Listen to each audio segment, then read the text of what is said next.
cooking with gas. Yep, it's streaming now. Where do you see streaming? I see a message that says webinar is now streaming live. Oh, okay. I was like, did you see us on Facebook? Wait, No, that is like my biggest fear, like that I'm gonna be streaming like 30 minutes of me doing nothing. Doing this. Yeah, okay. It's live. Okay. All right, cool. All right, here we go.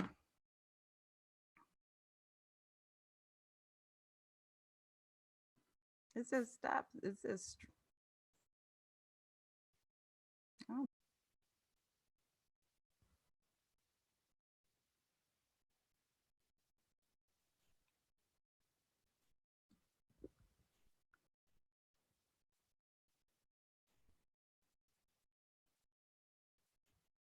Okay, we are live.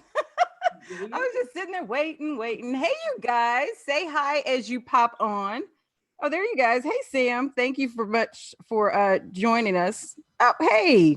All right, so everybody is popping on. We'll give you about 10 seconds before we get into the conversation, but welcome to today's topic. We're going to talk about branding.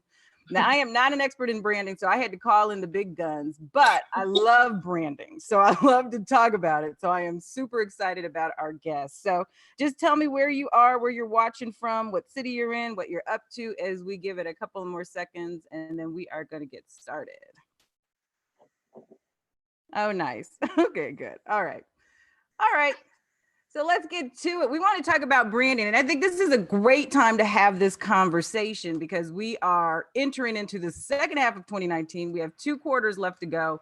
And if your branding isn't on point, this may be the time to try to fix it. So welcome to this conversation. My name is Nikki Woods. And for those of you not familiar with me, I am a 20-year veteran of radio and TV, formerly the executive producer of the Tom Joyner Morning Show. And now I help people use the media, well, businesses and, influencers, not just everybody, but I help people use the media in order to build their business. So, and branding is a big part of that. And I'm going to talk a little bit about that with our guest about how branding actually affects you being able to get more publicity for your business. But we're going to do that in just a second. So let me introduce who we're going to learn from today. Her name is Dana James Mwangi, and she used to be a corporate employee. She's now a full-time entrepreneur. And when I'm telling you she is rocking it out, I can't even begin to tell you. In fact, her bio was so long and full of good stuff, I couldn't even figure it out. But she has gone from being an in-house print designer. She is now a creative agency founder. She's a brand strategist, a speaker, and a teacher. She's on a mission to highlight businesses in her community through great brand design and with the belief that everyone has a story to tell. So Dana founded Cheers Creative. It's a Memphis-based practice that builds award-winning brand visuals and websites for creative professionals, industry leaders, and art platforms. So now when she's not contributing to the Memphis art scene or spending time with her husband and children, Dana spreads her message at national conferences on how creative professionals can build confidence, push past fears, and lead with compassion to win in business. And I just have to tell you this because for any, if anybody's ever played in WordPress or you're familiar in that, that arena, Dana's a rock star there too. So she's been featured on various WordPress websites for her web design. And she also has created templates that I think I saw helped reach over 170,000 people. Is that correct? Yes. Yeah. Rock star. Welcome to the show, Dana. Hey, Nikki. Thank you so much. I'm super excited. I'm super excited too. I tell you, I love talking about branding. And I think it's probably one of the misunderstood areas of marketing and things that you need to get your business out there and visible. Right. So tell me, like, very basically, what is a brand? So what is a brand? The truth is everybody already has a brand. You have a brand. People have brands. Cities have brands. Countries have brands. Animals have brands. You know what I mean? Right. And so things, you have a brand, okay? And that brand is a combination of what you make people feel. It is a combination of your promise and how well you deliver on that promise. It's the nuts and bolts and the essence of what you are putting out into the world and how people are receiving it. I think what happens is people get brand visuals mixed up and say, okay, that's my brand. I got my color. Yeah. Pick my color. And brand colors and fonts, those are indicators as to who you may be. Just like my name is Dana, but there's no power in my name unless I give power to it. And so that's what we teach businesses. That's what we teach business owners. Like, let's find out what you stand for and blast that out so that we can assign visuals to what that means, and not just something based on your personal preference per se, but now we're also talking about helping you stand out in this huge digital online space. So yeah, that's at play too. Which is crazy. And I think you make a good point that everybody has a brand, whether you are intentionally branding or not. And so if you don't decide to put together a strategy or work with somebody like you, Dana, we're putting all sorts of mixed messages out there about what our brand stands for and what ultimately happens when that happens. Right. You get a lot of confusion. And no clients because nobody can figure out who you are. Nobody can figure out who you are. They don't know what to go to you for, and they become confused, and they don't have to wait anymore. So they move on. It's millions of options. So they just move on.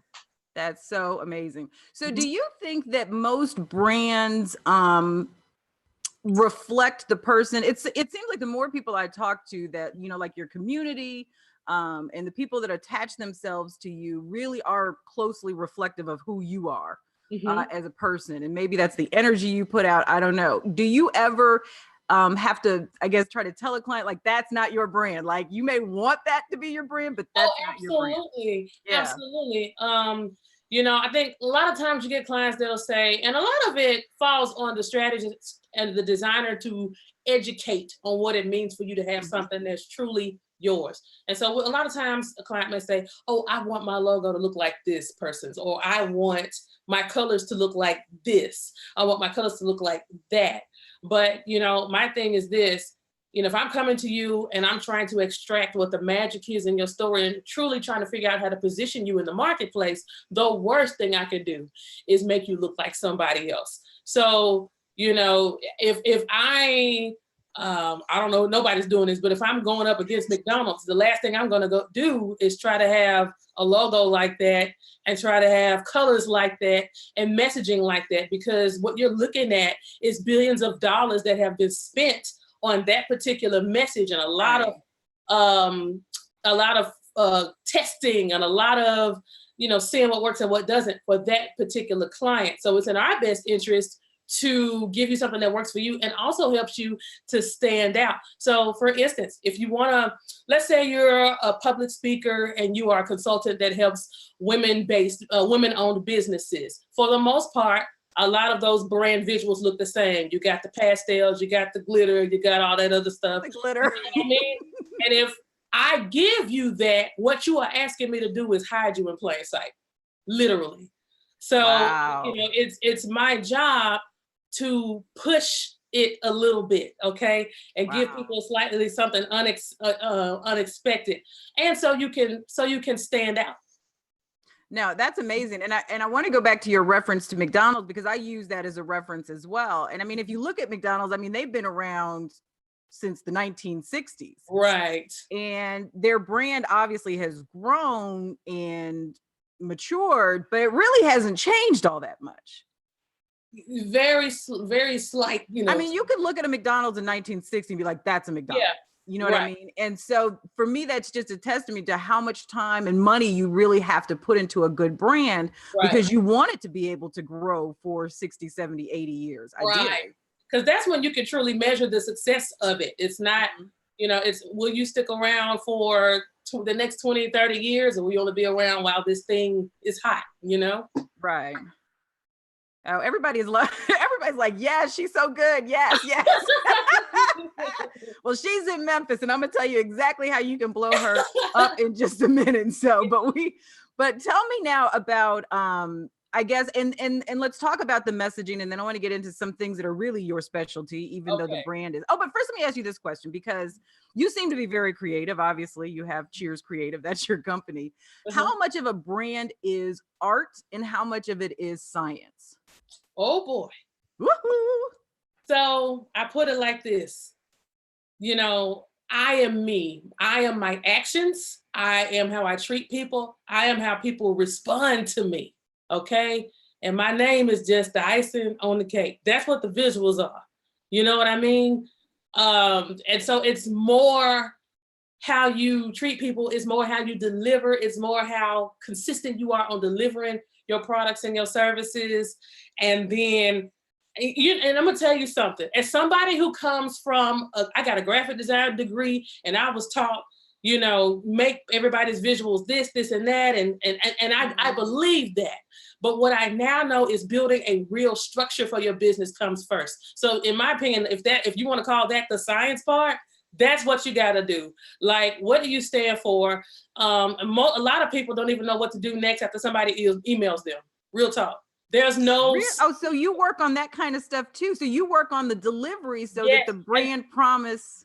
Right. So let me tell you, right. Wow. I'll tell you how it got this way. Again. Wow. I got a graphic design degree, right? And I'm out here doing logos, business cards, and this and that. So about 11 years ago or so, that's how I started out. But I noticed that it wasn't enough to keep people in business. It wasn't enough. And I also noticed some of those clients I took didn't have a structured thing in place. Now, fast forward, I've learned and this and that. Some of the best clients I have ever had were the ones that did not wait on me for a logo to get started. They did not wait on a website to get started. They came to me with testimonials. They came to me with a refined concept, a refined idea, and was like, okay, now it's time to put a visual face to that thing. And so I said, to make sure I'm truly designing something that works for you, I truly have to be interested in the health of your business. That is such integrity, I think. Yeah. Because I think coaching and consulting and, this space has gotten such a bad rap because people, I say the same thing. It's like, I can't get you PR if your website is still in 2014. It's true. Or you don't want to be on social media, or you're talking about your cats on your timeline. I can't get you media. So I spend so much time like helping them with those kind of things and putting sales funnels in place. So media leads to the money and you're not just on, the media talking and it doesn't go anywhere. Right. Because what's the point of getting all that publicity is so there's something for people to go to. And on my end, creating those visuals is leading people to take a specific action. So, if I create a website for you and somebody emails you and you don't have a system on where that email goes, what's the point? It's beautiful, but it's not working for you. So then we started thinking about how we can make graphics and websites that actually work for you. A website that's like your virtual assistant, a website that's like you are like my twin flame. Yeah. And that's awesome. You would, a lot of designers would just say, okay, what you got? You want to do this? Okay, well, let's do it. Pay me, I'll get it done. And I'll get it done. And now you're stuck with something that might be nice looking, but it does not work. Yeah, that's awesome. And so what is that process like then? Because I think one of the other things that I kind of grapple with is I get so invested, in my clients, because obviously we're not successful if they're not successful, right. But it's like I want so much for them. What is that process like? Because I'll tell you a quick story. Like when I first had my branding done, literally it was like a 20-minute consultation call, and then they sent me some colors and some logo suggestions. And then when I got it done again, I mean, it was like a 20-page document. It was like, you put your logo here, you don't put it here. I mean, it was intense. Yeah. So what is the process like in working with you to build a brand? Right. So the first thing we do is we get all of your business, and we ask a lot of questions. And the questions we ask, we don't ask about colors and what logos do you like, because none of that stuff doesn't matter. At this point, I need to know what your goals are. What is your price points? How well do you sell your highest paid products? What do you stand for? What is your business name? And we'll tell you if the business name works or not. Because a lot of times people get a great logo design for a logo for a business name that's jacked up. Like there's a science to having a business name that is going to pop and that is going to have some staying power. So we start with a brand discovery. Okay. And that's when we're asking, you all types of questions, and then we're looking through your social media, we're looking through your past results, we're looking through your sales, we're looking through testimonials. How well are you performing on social media? What's your engagement looking like? We look at who you say your competitors are, because sometimes the people that sometimes people identify competitors, and I'm like, but if you niched down, they wouldn't even be your competitor. And so now, like for instance, I have a good friend of mine. He also has a design firm right in this city. But he is not my competition because he only does design for progressive Black politicians like Maxine Waters. Like really, like that's what he does. I'm not in that arena. They're so scared of that, Dana. And so speak to that a little bit. They're so scared of niching down. They figure if they talk to everybody that they'll get everybody. But even Oprah doesn't have everybody. Yeah, you can't have talk about that. So you have to ask yourself, how many customers do you really need? You know what I mean? If you're talking to everybody, you've heard this a million times, you're talking to no one. And from a strategist and a visual design standpoint, we can't design for everyone. Not everyone wants the same things, and that's okay. And so it's your job to find out who wants those things, right, and design for them. And you will find that you will make more money, and then your marketing will be more simple. And it'll be more powerful because you're going after one audience, okay? One audience, and you're selling them a very specific product that you know that they need. Right. Okay. So then everything becomes just more powerful and a little bit easier on your end. I can't market for, somebody who's trying to reach the elderly, or like elderly, and then people who are trying to reach 20 and under. Right. Number one, they don't even hang out at the same place on social. You know what I mean? Like, are you prepared to really market to those different, right? You know what I mean? And so the people that you do see that serve everybody, Amazon, okay, but they started back when 90 something. They didn't start at the top serving everyone. Starbucks used to just sell coffee beans, you know what I mean? And then they added things. I like what Oprah said, you can have it all, but just not all at once. Yeah, And so that applies to you too. People don't realize you can literally kill it out here with started off with one product and one customer profile, and then add gradually over some years. You do not have to offer everything at once, because everything you offer is like a baby. Right. Every time you put a new product out, that's another baby. And it's your job to nurture, market that baby online. Where you got 20,000 products, you got to find some kind of way to dote on those products equally online. That's very hard to do, Yeah. Yeah, it was so funny. I had hired a social media marketer, and she had posted something on my Facebook about it said something, and then it said squeals. And I got so many inboxes like, Nikki, you don't squeal. I was like, I know I don't squeal, but it was so, because that's how solid the branding is. And so people know, like, you're not twirling, you're not squealing, you're not doing any of that. Right. And so I think it's interesting, like, people, they just kind of float. They see somebody doing something and it's hot, so then they want to do it. And I think, like you said, I mean, talking to the uniqueness of who you are is really important, because I don't want to be one person online and then show up at a speaking engagement and they're like, who are you? Where'd you come from? Right. And so that's the thing, like, however, especially when it comes to branding for an individual, like, however you are on that stage is how you need to present yourself on your website. A lot of people start talking all theoretical and like a professor when it comes to the website. We specialize in and we cultivate. And I'm like, you need to pretend like everybody is 10 years old. If you can't get a 10-year-old to understand what you're saying, you need to start over and you need to condense what it is that you're saying. Like, you don't have to. I think a lot of times people think I have to prove that I know what I'm talking about, and this paragraph on this about page is my one shot. and getting people to understand what I'm talking about. But there's so many ways to show your expertise. And I made a decision a long time ago. I can either use a lot of graphic design, web design jargon when I talk to people and put that stuff in my proposals, or I can talk for the people. And I talk for the people, and people understand me and they pay me. Okay. Absolutely. And I'm talking to them in a language they understand. Absolutely. I'm not here for you know what I mean? I'm here to serve the people. And so I think that's a decision a lot of business owners need to make. Yeah, when I'm doing media training, and it's the same thing. It's like I tell people we talk from our head. Like we want to show like the degrees we have and the years that we've been doing something. But most people buy when you connect with them through the heart. Yeah, right. So, really getting down, and most people do not know that most, like, when you're doing an interview, most audiences, they're like operating at a 5th grade level.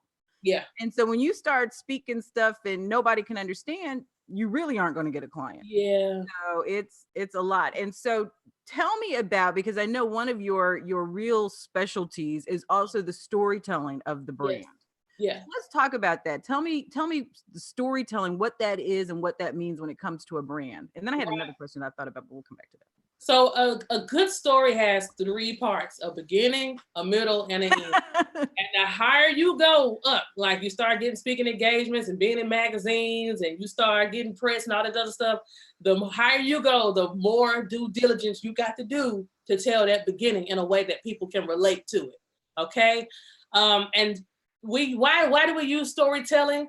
Because it builds trust, and trust helps you to build sales. It literally, we've had clients say to us, hey, you and your partner, we saw ourselves in you. And when we saw that, we knew you were the one.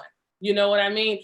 And so for me, my content has been sharing what I know that is useful and telling my story. I talk about being a single mother in college and wondering when the hell I'm gonna get out of college, okay? I talk about having to take my baby to school with me. I talk about getting out and going to corporate America and trying to figure out how to break out of that so I could be there for my son. I talk about actually getting out of corporate America and then having more children and then growing my family and figuring out how to navigate that space. I share my story every chance I get. And then for me in particular, working with a lot of public figures and people who want to break out of their 9-to-5 to do something else, I know what they're going through. So it behooves me to talk about my story, because then I start speaking their language. You know what I mean? No, absolutely. Yeah, absolutely. And I think that, the storytelling for me is so important, because I think that if you look at people at a certain point in their life, like you assume that it's always been like that, like they've always been, like successful, or they've always been like making money, or they, and so it's like when you tell your story, then like you said, they can relate to you, they can decide if you're the one that, they want to work with, but that's when they really connect and they become more than clients. They're like fans, right? Like they want to support you, they want to be a part of you. And I think that's like when the real magic happens. Yeah, because now you're forming community. You know what I mean? 'Cause you're sending out almost like a Batman signal, like, this is where you belong. I know what you're going through. I know what that feels like. I've been there. And now I figured out how to remedy this problem, and you can too. Even when I do speaking engagements, I said, you know what? I don't want people to walk away saying, oh, I'll never attain what she has, which is what a lot of people feel when do, yeah. These conferences. What I said is, I want to be the girl when you look at me, you're like, okay, in about 3 to 5 years, or maybe even 2 years or something, like, if I do this, I think I can get to where I want to be. Absolutely. You know what I mean? Mm-hmm. No, absolutely. And so you say that there's 3 parts of a story, but that is a very simplified version of what is supposed to happen. So it's the beginning. Oh, I'm sorry. No, go ahead. So it's the beginning, and then there's the middle. So that's where you are now and what your mission is, and then where you're going, what you plan to do. So my thing is, you tell your story a variety of ways, constantly, all the time. When you're telling your story a variety of ways, whether that's on podcasts, whether that's doing video, whether it's doing workshops, speaking engagements, guest blog spots, your own blog, writing on Medium, or doing YouTube, or launching a podcast, whatever it is, you're building trust. Now, I will say that is a long-term way That is something that's going to take a while to see results of. But Right. there's some things in your business you can do to get some income in. But in the meantime, that storytelling is a crucial part to gaining trust and being here for the long haul. And if you do that, if you have all this content out here that's saying who you are, then now all of a sudden you ain't got to have a logo that's so literal explaining what it is. We try to make logos do so much, but the logo alone should not bear the weight of explaining to people who you are. Right. You are the icon. You are the illustration. You get out there. You tell your story. Okay, and because of that, that's why Sephora doesn't have to have an icon, nor does Miss Fields, nor does Beyonce. Do you see what I'm saying? And so that's what we teach people. So let me ask you this: when it comes to business and personal, do you still separate them as brands? Do you have personal brands versus business brands? I've seen a lot of people do that for me. I will tell you what happened with me. With me, I had the Cheers Creative, brand. I had, the Instagram, the Facebook, the Twitter, and things like that. And I'm showing work. And what happened was, in doing my work, people became interested in who I was. And so then I started getting requests to go speak here or be interviewed here. And so I had to have a place for people to land, and so that's how I ended up having, I already had a personal brand, but that's how I ended up having an online home for myself. So, on Cheers, I'll talk about what it's like, we're building this business and hey, we're doing this stuff for our community. And then on Dana James Mwangi, I'm talking about what it's like to be a business owner and be a mom. I gave you a good example of another fantastic business owner, Melissa Butler, owner of the Lip Bar, went on Shark Tank in 2015, got rejected, walked away, and built an $8 million company. Okay. Yep. So she did that. So there's the Lip Bar. And then if you follow her online, there's Melissa Butler. And that's where she shows what it's like to build a business, to have to fly overseas to go check on products, or what it's like to have to get everything reprinted at the last minute, or showing clips of her TED Talk, so that's that. But if you are a public person like Oprah, then maybe that might be your business and your person. It just depends on what kind of business you have. If you're a personal brand, or if you have a company, or a business, or you make a product. But I think it's interesting, because I will tell you this, because I've always been my brand. Right. Yeah. And so that's when, when we talked earlier, I was like, I've never really relied on a website, because I've always just been out there and accessible, and nobody really had to go to a website to figure out what I did or who I was. But now when you really try to build a business and you try to build a scalable business, people are like, well, where's Nikki? I'm like, no, there's other people for you to talk to. So it's kind of like sometimes a double-edged sword, where, if you are the face of your business, everybody expects you to show up all the time. Yeah. And that's not really realistic if you're trying to build your business, and scale it up. Right. It's a definite balance, trying to balance, personal and business. And it's something that you're not going to get right. Overnight. It just is what it is. So we have one question about how branding affects SEO. Like, what's the impact on branding has on SEO, or search engine optimization, for those of you out there that don't know what SEO is? Right. So that's why I always say it is important to have a website. Well, yes. Like, now the truth is, you're a veteran, you've been around, you're gonna get inquiries, you're gonna get sales, you're gonna do that because you've done the work, right? But eventually you want to have something online that is that where you can catch all that traffic and have it go through an organized way that takes work off your back. You know what I mean? So that's why that is important. And I will even tell you this, like when it comes to SEO and things like that, me being out there, like telling my story, a lot of interviews and things I get, and I ask them, where did you find me? They say, I just typed in Black women in tech. Oh, I just typed in Black women in design. Oh, I typed in Black designers. You should know there's these keywords that people are typing in to find me. And that has worked in my favor, So, that type of thing is very, showing up is important for you to make a dent online, Oh period. no, yeah, absolutely. Yeah, And I tell people all the time, it's like because the media needs to find people. Like they need right, people. They constantly need people. We're in this voracious, obsession with facts and news and yeah, knowledge.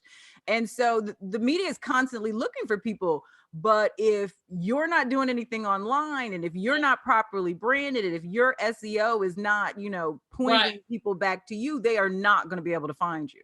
right, And so there were many mornings where I was just literally typing in Black women in tech, right. stuff like that, just to find certain experts. Yeah, And so you've got to pay attention to all that stuff. exactly. So how often do you suggest that people, and then we're going to take some more questions before we kind of wrap it up, but how often do you suggest people kind of look at their brand and tweak or what? Right. So you're gonna constantly do that, right? It's almost like, it's a good thing to maybe get headshots, every year or every 6 months, right? Like things change. So let's say you just started your business, right? Let's say it's going really well. And so now you got testimonials and now your product is refined and maybe it's at a different price point and maybe now it doesn't have as much stuff in it as it used to. And now it's more lean and it's worked out and stuff. So now your business has gone from point A to B.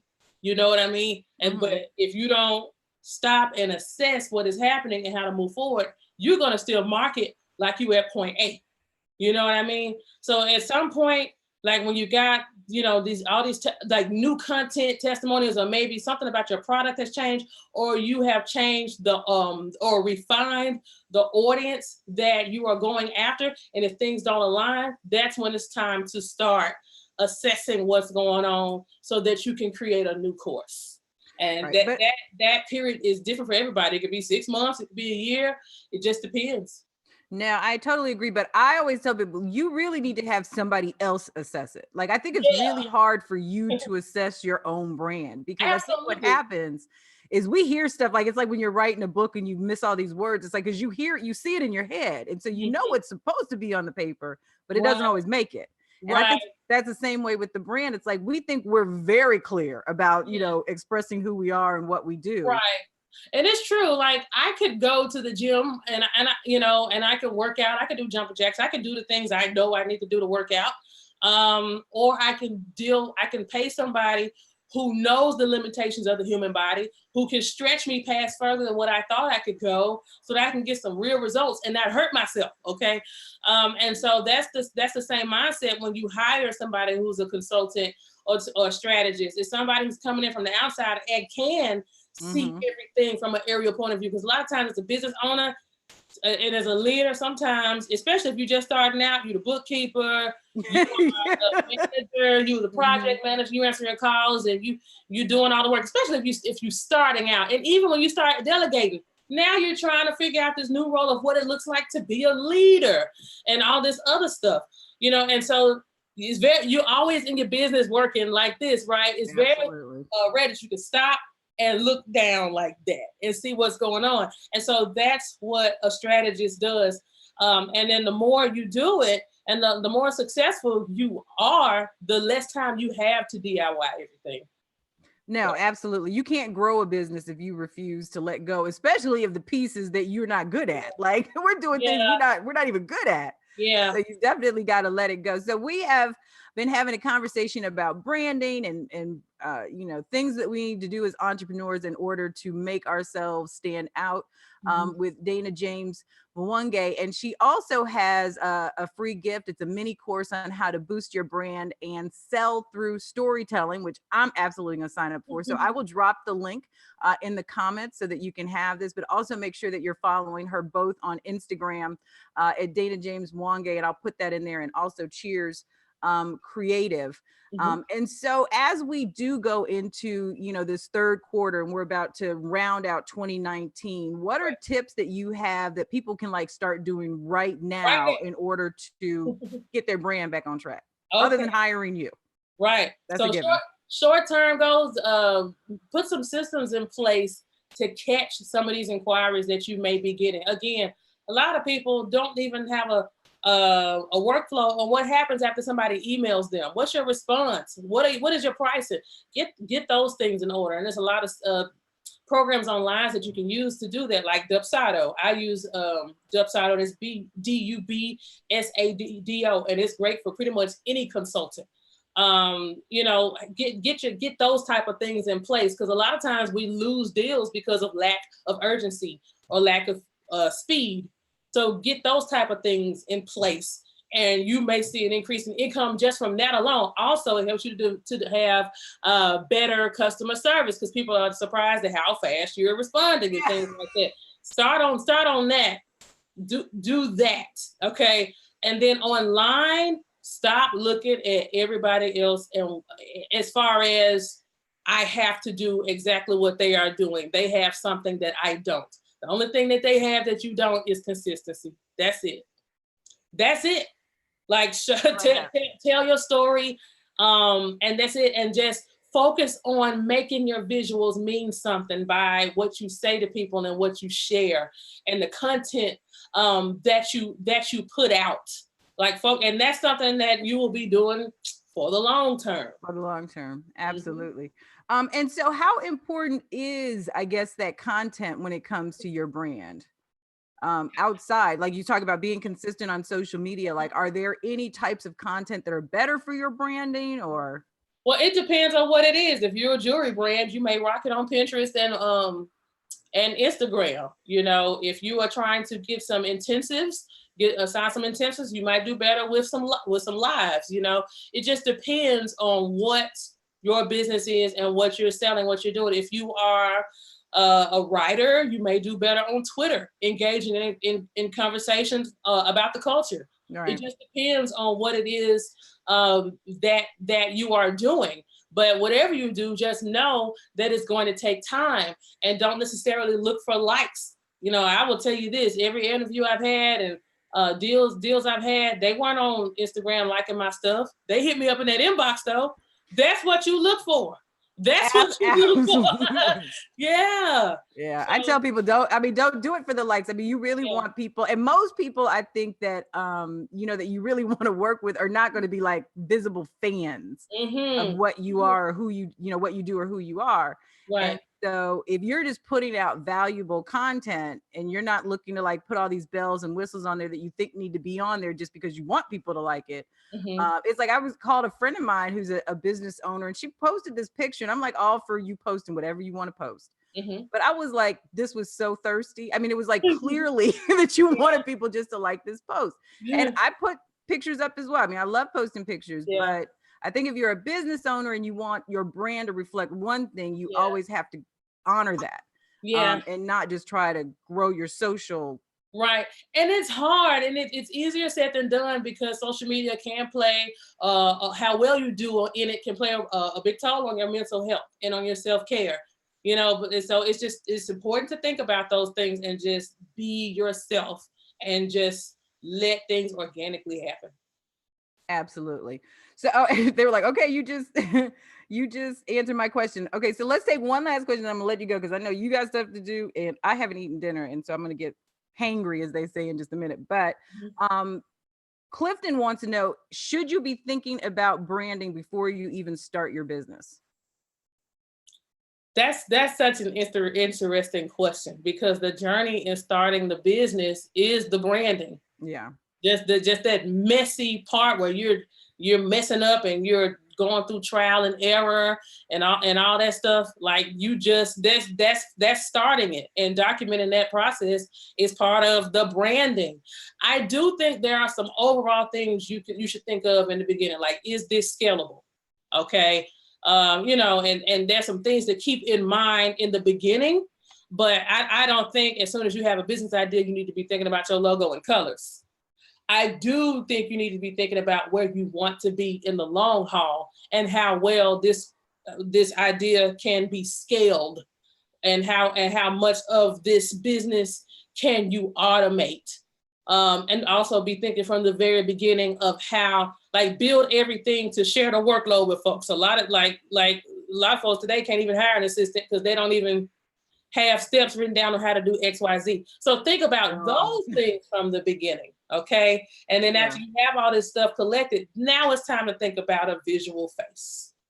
I think one of the other things that I thought a lot about, when I first started is just like, really, what do I stand for? Like, what are your core values? Like, what do you believe? Because I think that's, you bring so much of who you are to this business. So just really getting clear on some of those things, because I know business owners who are not clear on that kind of stuff at all. Yeah, like what do you stand for? And social media is a place to talk about those brand values. And you see companies, when they have, to boost morale among the company, what do? They put their brand values on the walls and all this other stuff.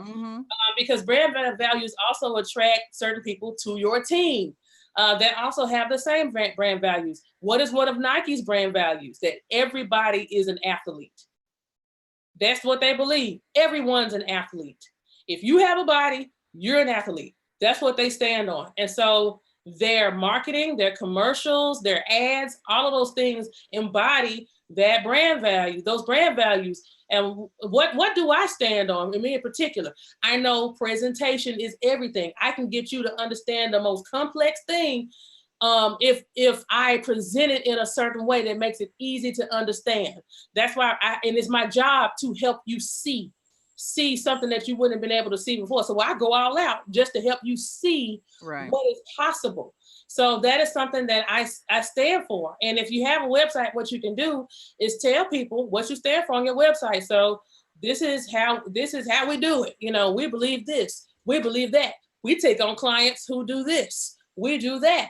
We love this, and so that right there, if you read this book called Book Yourself Solid, it talks about creating a red velvet rope policy for your business. And that way it is like you get to tell people online what it is that you stand for. On my website, I say, hey, we want clients that are highly energetic. They are doing this, they are doing that, and they understand that design is an investment, and we're looking for people that want partners for the long haul. And so we attract those things. And what we repel is people who want stuff yesterday and people who are just price shopping or whatever. But put it out there so that you can start attracting those things. What you stand for matters, and you should tell that every chance you get. No, absolutely. Such good stuff. I think I could probably talk to you for another 2 hours. I am so fascinated by you and what you do and how you operate in so many different areas. So I really appreciate you joining us and being so open and honest about, what we need to be doing as entrepreneurs. So I really, really appreciate you. Yes, thank you so much for having me on. I loved it. I enjoyed it. We could talk for more time. Absolutely. No, we got to go. But I enjoyed it. Absolutely. And so I will, like I said, I will put Dana's information in the comment section. So you absolutely connect with her and follow her and learn more about who she is and what she does. And I will see you guys next Tuesday as we have more conversations about things that really matter. Thanks again, Dana. Thank you. Thank you, Nikki. All right, guys, we will see you later. Have a good one. Thanks so much for joining us.